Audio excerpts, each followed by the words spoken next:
prazer a gente poder falar do primeiro blockbuster cearense. O filme que está deixando os filmes de Hollywood preocupados, assustados, com medo de competir com a gente. Eu vou rodar o trailer e depois a gente conversa sobre esse case do cinema nacional que está revolucionando o conceito de distribuição no mercado nacional. É um filme feito com a equipe técnica cearense, com elenco em maior parte do nosso talento daqui da terra e que está levando um olhar revolucionário para o mercado nacional de cinema.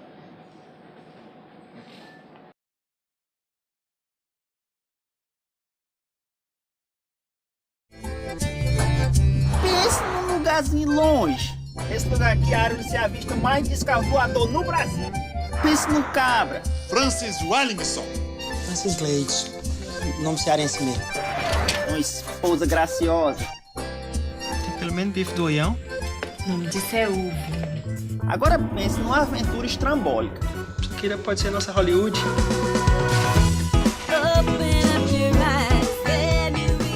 Agora pense no desafio do Cabra que enfrenta sozinho a televisão sem arregar com nada. Eu tenho um pressentimento que essas TV monstrengas vão já chegar aqui também. Tô abrindo um cinema aqui na cidade. Tá abrindo cinema, né? Aí tem filme de porrada. Quando acaba o filme, fica o cheiro de pé, de cão queimado, de couro queimado no meio do mundo. Isso aí só vai dar pra ti, Bruce Lee. Isso aí de mentira, mano! Mas o bicho é perverso, baby. Dos mesmos produtores de outros filmes invocados. Vem aí uma aventura cinematográfica completamente internacional. Meu pai, quantos idiomas tu fala? Assim, eu falo quantos idiomas for preciso pro filme. Olha o francês, como a baitolagem é medonha em francês. Polícia, polícia. Eita, cachaça boa da mulher. Oi, se aprega, rainha. Só tenho duas coisas pra dizer. Ei, meu pai, vocês estão quebrados, agora lascou, foi tudo. Acender as luzes. Vai fazer uma diferença medonha mesmo? Segue ignorante. Isso é uma invasão. Alienígena, pai. Nós saímos no pau e com medo de cangapé nós resolvia. Vamos fazer dessa Doutor, o problema dela é no zóio. Eu vou já chegar lá. Tem nervo? Quando a senhora chegar no zóio dela, dê bem devagarzinho com esse martelo. A vida inteira no segundo. Felicidade. Que mulher explicou, tipo, explica demais essa mulher. Muito explicou, tipo. Mari. Cine Hollywood. Rapaz, parece que acabou. Apareceu uns letreiros aí. Em breve. Eu venho pra esse filme. Se não fosse esse filme, eu não venho pra esse filme, não. Eu venho pra esse filme. Obrigado. Bom, hoje, nos cinemas, se eu dissesse antes que esse filme seria um blockbuster, talvez muitas pessoas não acreditassem, né? Eu vou retratar aqui o que representa um sucesso no cinema, no mercado atual. Um filme, quando a gente diz que o filme é sucesso, o parâmetro é a ocupação dele de média por sala no primeiro fim de semana de estreia. Então, quanto o filme faz naquele primeiro fim de semana de estreia, em média, é o que determina se o filme é sucesso ou não, se ele emplaca ou não. Eu vou dar alguns parâmetros para a gente ter referência dos recordes que esse filme está estabelecendo. Homem de Ferro 3, que foi um mega sucesso, fez no seu primeiro fim de semana 1.348 espectadores, em média, por sala. Obviamente, estamos falando nesse momento agora só do Ceará, que o filme só está no Ceará. Dia 30 de agosto chegará no Norte e Nordeste, e nas capitais, e vamos avançar na sequência para o Sul. Nosso filme fez, no primeiro fim de semana de estreia, somente na capital, uma média de 2.712 espectadores. É uma média que não existe no mercado. O referencial mais próximo que teria seria o Titanic, mas ainda distante. Tropa de Elite 2 fez 1.800, e outros mega blockbusters raramente cruzam a barreira dos 1.500. A média geral no estado ficou 2.298. Ainda assim, 4 vezes o número do Smurf 2, que estava em cartaz, competindo com a gente.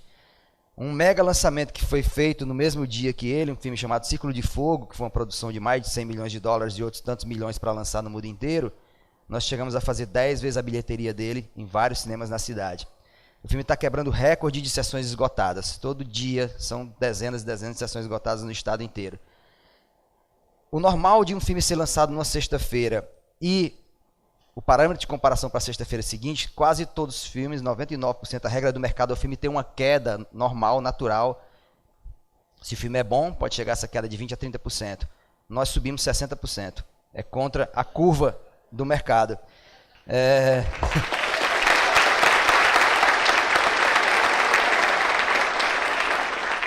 E outra coisa interessante é que ele ocupou na sexta-feira de estreia 45% da bilheteria de todo o estado. Na sexta-feira passada, 50% da bilheteria de todo o estado. Estamos falando de filmes no mercado ao mesmo tempo: Wolverine, Homem de Aço, Smurf, Meu Malvado Favorito. Essa ruma de filme americano que está aqui, que está disputando com a gente. E o mais interessante é que muitos filmes ficaram com medo de entrar na sexta-feira, com medo de bater de cara com Francis Gleeson. Isso deixa a gente muito orgulhoso, porque afinal de contas é um filme cearense que conta a nossa história, que fala do nosso jeito de ser, que resgata um momento histórico muito importante, que foi a morte dos cinemas na década de 70 no interior. É um filme que poderia ser muito triste, a pegada dele, se não fosse um olhar ingênuo, infantil que eu tinha da minha infância, daquele tipo de cineminha que eu vivenciei. Então por isso que ele tem esse olhar cômico e lúdico, porque para mim aquilo ali nada era mais interessante do que o que acontecia no cinema, e não ver aquela morte iminente do que os cineminhas estavam perdendo para a televisão na praça, que as pessoas levavam suas cadeiras para assistir a novela. Então esse filme está revolucionando completamente o pensamento de distribuição no Brasil. E quando eu falo desse modelo é porque normalmente não se imagina um filme regional que é universal, porque acho que eu testei esse filme em vários festivais no mundo inteiro, ele funcionou tão bem quanto aqui, e nós vamos conquistar o Brasil também. É porque é inconcebível, diante dos paradigmas que existiam de mercado, de uma produção local simplesmente se estabelecer e ditar as regras do mercado para o restante das produções que querem entrar. Então é um case que está sendo estudado pela Agência Nacional de Cinema do Brasil, Ancine, está sendo estudado em vários aspectos, porque ele está servindo de parâmetro de uma nova proposta de lançamento para os filmes nacionais, que tem a dificuldade muito grande de ocupar esse espaço, porque nós vivemos num país onde tem uma população de quase 200 milhões de habitantes e apenas 2.600 cinemas. É a maior discrepância do mundo na proporção população-sala de exibição.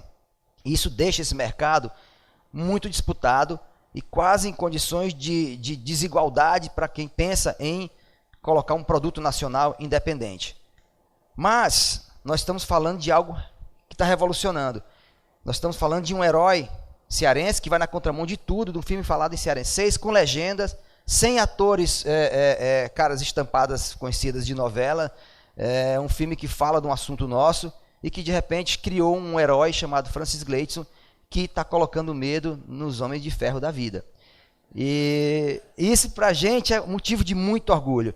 Mas para falar desse sucesso agora é importante pegar aqui um meio do caminho de uma citação que foi feita recente pelo Fernando Meirelles, que ele diz que o filme tem uma cena antológica do cinema e que deixaria Chaplin de boca aberta, e que o protagonista é um gênio.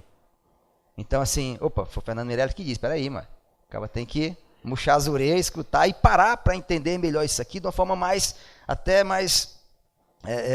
contemplativa, porque Fernando Meirelles é um dos maiores diretores do mundo e de repente viu nesse talento algo inovador que esse filme está trazendo. E esse filme começou, obviamente que toda história de sucesso, ela não acontece da noite para o dia. Muitas vezes, nesse meio de cinema que cria muita ilusão, as pessoas acham, nossa, o cara surgiu do nada. Ixi, Maria, como é que pode uma coisa dessa? E não existe no cinema nada que surge do nada. Tudo tem uma trajetória de muita relação. Eu me considero um operário do cinema, não me considero cineasta, como as pessoas criam essa marca cineasta. Na verdade, eu sou peão de cinema mesmo, onde faço de tudo, não interessa, não tem tempo ruim. Cinema é algo que consome a gente por inteiro, você não tem tempo para nada. Esse filme começou em 2005, com um curta-metragem que eu fiz chamado O Artista contra o Cabo do Mal, que era um pequeno recorte desse longa-metragem, onde eu queria retratar nas minhas memórias de infância as exibições mambembes do cinema no interior de Senador Pompeu que eu passei a minha infância e eu vivia esse tipo de cineminha. Então eu queria poder contar algo mais do que aquilo, né? E esse filme, esse curta-metragem, ele foi um mega sucesso de festivais. Ele participou de mais de 80 festivais em 20 países, ganhou 42 prêmios e se tornou um cult aqui no Ceará, virou uma referência, virou assunto acadêmico, virou ferramenta de palestra de empresários para falar de superação, de empreendedorismo e outros afins. E o filme começou a provocar uma demanda espontânea das pessoas perguntando, vai ter um parte 2, vai ter uma versão mais estendida? E essa demanda espontânea me deixou sempre muito sentido mais aguçado realmente que se deveria ter algo além do curta-metragem. E é como se fosse esse filme, ele é todo um alinhamento de planetas até o sucesso de agora. E no festival de 2005 no Rio de Janeiro, no Festival do Rio, que é um festival muito conceituado, Ana Maria Baiana e José Emílio Rondô, que são dois grandes jornalistas do país, assistiram a sessão e falaram, tem algo genial nesse filme, você tem que transformar num longa-metragem. Então aquela fala dos dois, para mim, foi realmente a soma de todos os outros pedidos das pessoas para transformar num longa, e eu vi realmente que tinha que ter algo a mais que merecia ser contado. E, coincidentemente, esse sucesso de agora de blockbuster já começou na época do curta-metragem. Quando esse curta-metragem foi disponibilizado nas locadoras do Ceará, ele bateu na época o Matrix, que era o mega lançamento. Então essa história de dar chiba nesses filmes grandes aí já tem um histórico, né? A P é de outras eras já. E não só o Matrix, todo mundo que foi lançado naquela época, todo mundo entrou na P. E aí veio realmente a ideia de fazer o longa-metragem, quando em 2006 eu escrevi um primeiro tratamento do roteiro, mandei para um edital do Ministério da Cultura, de filmes de baixo orçamento, e fiquei entre os finalistas, e tentei 4 vezes seguidas, até que na 4ª vez eu fui em primeiro lugar no país e recebi os recursos para fazer esse filme.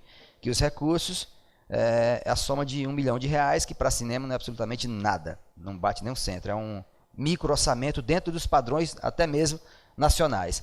E é um filme grande, é um filme enorme, um filme complexo de ser executado, porque são muitos personagens, muitas locações, é um filme de época, que eu tive que esticar a baladeira desse R$1 milhão e fazer ele na tela parecer um filme de 3 ou 4, e isso é um valor de produção muito agregado, que vem um pouco talvez da minha formação em administração, onde eu pude realmente entender de como potencializar recursos, entender sobre recursos humanos, sobre logística, sobre produção, sobre orçamento, enfim, todos os elementos que compõem um filme que nada mais é do que administração, do que fazer cinema.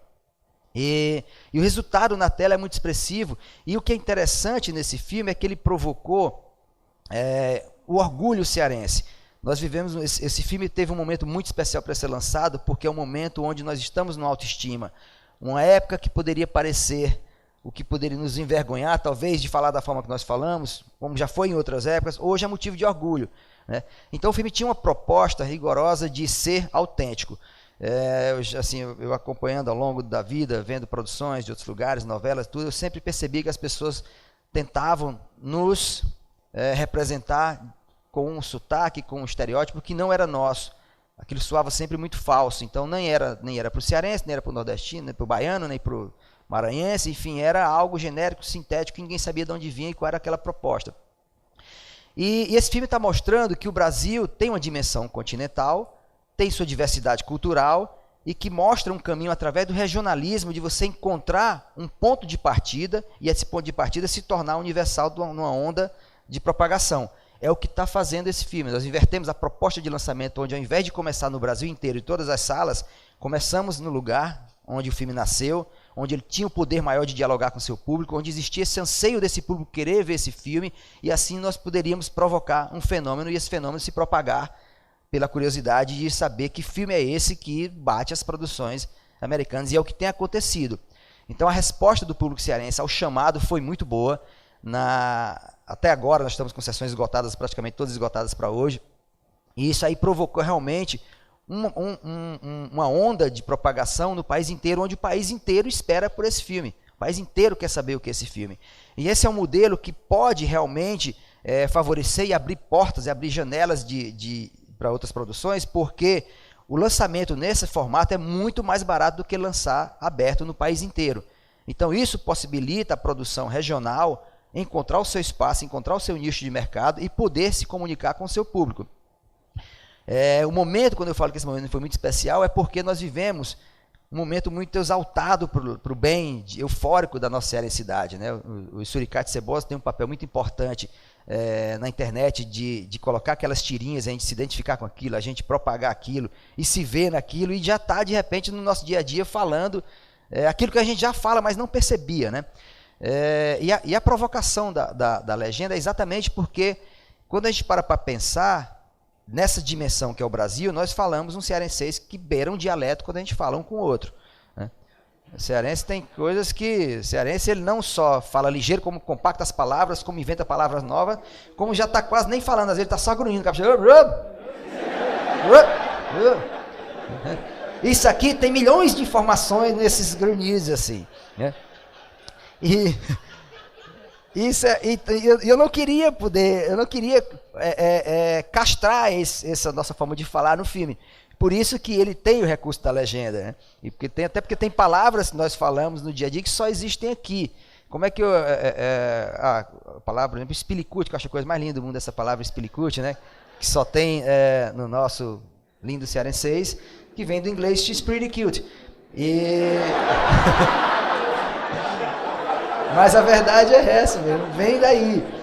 Então, essa coisa da legenda no filme, que poderia depor contra o filme, porque as pessoas poderiam pensar dentro desse modelo de você quebrar paradigmas, na verdade se torna algo exótico, algo que desperta uma grande curiosidade da plateia. E isso tem se propagado como que filme é esse que vem lá do Ceará e que vem com esse mungango todo e que é falado em cearenseis, e que deixou o Fernando Meirelles de queixo caído, que comparou a Chaplin, que está botando para descartar a produção americana, que afundou o Titanic. E agora que o Brasil inteiro quer saber que diabo é isso, mano. Mas isso tudo se deve ao carinho do público cearense, por isso que eu quero agradecer. Quem não foi, peço que compareça para ver esse filme. Quem já foi, agradeço, porque nós fazemos o filme, o resultado quem faz é o público. Esse sucesso se deve ao público cearense, não a mim. Meu trabalho de realizador foi feito e agora são vocês que estão escrevendo essa página no cinema nacional. A minha parte eu fiz, agora o restante pertence a vocês. E está sendo muito bem escrita, marcante, que vai ficar para sempre na história do cinema nacional como uma grande contribuição para esse cinema que luta pelo seu espaço, e Francis Gleitson conseguiu isso. Gente, muito obrigado.